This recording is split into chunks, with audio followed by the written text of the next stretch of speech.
We were at episode 3. Wow. Okay, let's talk about the beginning of the anime and the middle of it. We get more comedy routines, which is obviously hilarious for me. We get we got Kotaro messing with Yoshino once again, calling him names, a nickname I suppose. Yoshino, like Yoshi from Mario. I'm guessing that's also a reference. That would be that wouldn't be too far from the writers to put that in, since the original visual novel did have a lot of homages, references, and jokes and parodies. Especially Colonel Sanders, he did appear in the first episode. We also see him interact more with the occult club, mostly with more about him thinking about, yeah, if I can, also, yes, oh man, it's so hard to get my thoughts straight with just how, oh my god, this episode was. It might not be amazing for some of you, but for me, it's like seeing one of my favorite things on like the big screen. Like you want to see a novel or something done right, and yeah, that's my opinion on it. On rewrite right now. It's going at a fairly well paced. We get more interactions of Shizuru and Lucia, and we find out that she has, if you're an anime only watcher, we find out that she has heterochromia or dichromia. I don't know which one. I think heterochromia is the right one, and that she gets embarrassed about it when especially when Kotaro was talking about it. We also see a bit more interactions of Lucia, and that she is, you know, Kotaro and Yoshino was like, why does she wear these gloves? And they have like this hilarious comedy mode of them, being all chuny and stuff, saying, I'm hiding this amazing power inside my hand. And Yoshino was just freaking out. And it's all like in their imaginary little like inside world, like in their heads, and they communicate with each other like that. But that in the actuality, they're actually like doing all of that in real life, and that everyone in the class is like, "What are you doing?" And Lucia is just looking at them like, "Really?" We also get a bit more information that the Code Club, they found their first quest to find a Tatsunoko, some sort of huge snake. And and Kotaro was just like, yes, if I can find this, I can finally grope class president's breast, Akane's breast, yes. And we see them in the courtyard, looking for it. And Kotaro, like, hilariously is like, what is this? I see something in the grass. And he grabs Lucia's butt. And it was hilarious. He's like, what is this, squishy? He's like, I'm describing it. And he sees, and then, like, after he looks out of the grass, he's all like, can't we just talk about this? And he gets knocked out. And then they find it. And apparently, that it was, some sort of, like, a lure that this Yuma hunter, this lady, this who works, who's owl, who works at as a clerk, and says, I want to catch this. I want the bounty for this. And it was all hoax and all of that. And it was pretty funny how everyone reacted. But the song that played when they were trying to catch it was, got your blood racing. We gotta catch that thing. And we also learn more about Lucia is that she's like, she cares about the earth and all of that. But there's more to her than meets the eye. And that Kotaro is like, yeah, yeah, it shouldn't be something that's too embarrassed to talk about. She goes on like this long like charade about how important it is to protect the earth and all that. And she like like grabs the friggin' can that he threw into the wrong bin. And it's like, you need to know, can't you know the difference between steel and aluminum? And you need to wash this before you throw this away. And he does that. And a bunch of earth antics like crushing cans and all stuff. He's like, yeah, this is fun. And he gets really into it. We learn more about how she she loves the earth, and that it's like it's not embarrassing or anything, and he makes jokes like, you're the earth rep or something like that. She's so embarrassed that she like 20 hit combos him or something and then uppercuts him. He's all like, what, why? That scene was pretty hilarious. I didn't The way they animated it was just like, what am I watching, a shonen?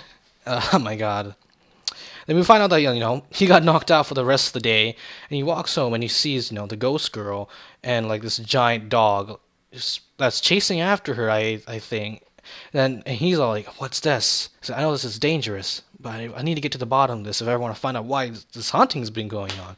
So he chases after them and he activates his ability, which we see in the very first episode, which is his superhuman ability, which is rewrite, which allows him to rewrite any part of his body at the cost of it, not returning back to normal. You can't go back to normal. So he gives himself like, I guess, he basically enhances his legs to allow him to run at like top speed, like at superhuman speeds, and allows him to like easily jump onto that truck and onto the roof. And we also see him do this, but he kind of like gets like he uses the gate as leverage. So I'm guessing he can just like just jump over the gates now.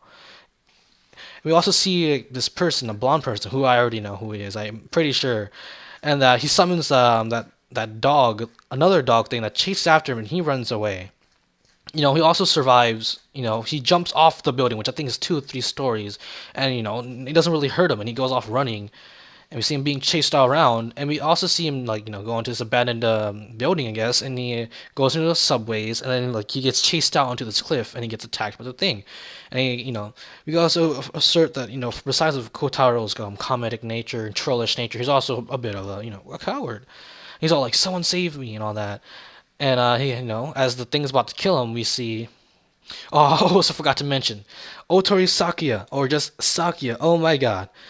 As the feels are coming back instantaneously, and we get to see more of his antics at trolling Kotaro and all of that, which is kind of hilarious. And we also, and it kind of, yeah, they're kind of like the same with that trollish nature. And that it's hilarious how he does the same thing as Chihaya does. Like the first episode, I hate you, just as soon as we met. But I think he has more. There's more reason. I think Chihaya just didn't want to get involved with him in the first place. That's why she said it. But Chihaya, obviously had her reasons. Probably didn't want to be friends with him because he was kind of a weirdo in the first until she got get to know him a bit better. Sakuya seems to have a reason, especially at the ending when he says that he says he's looking at himself and that he's met his fate or something. And that's something close to those lines that he hates him for that. And then the ending song plays. I was like, what? I was so into it. And we also and the person who saves Kotaro seems to look like a lot like Sakuya, which probably is all along with the supernatural aspect. And that I was like, when the action scene happened, when he rewrote himself, I was just like, here goes Kotaro, my man, going to do superhuman stuff, and he does reveal in that moment that he does have superhuman abilities, and that he says that if he rewrote himself, he could easily fondle Chaz Perez's Akane's boobs, and he's all like, but I'm guessing he wants to do it the legit way. I mean, if you cheat, what's the satisfaction of doing something? Oh no, this episode was really good. It didn't really explain much about the supernatural aspects, which anime onlys will, usually get. If you're like those types of anime people that get impatient and just want everything explained to you, you know what? This anime isn't for you, and most animes that are pretty good aren't for you. So you just go back to watching One Piece. All right. All right. So this is a pretty good episode. It also reveals that there are other big supernatural things besides that Kraken that we saw. And there are other users with probably supernatural abilities or superpowers like him. Because I'm guessing it's more along the magic side. If he summoned that thing from a portal, that's what it looked like. So we could have superpowers versus magic. Who knows? Well, this was a really lengthy review. Gotta get my thoughts on it, but I am excitedly waiting for the next episode come out this next weekend. Wow, that was a big mouthful. Alright then, this is Mario, signing out. See you guys later, and gals later. Yeah, bye.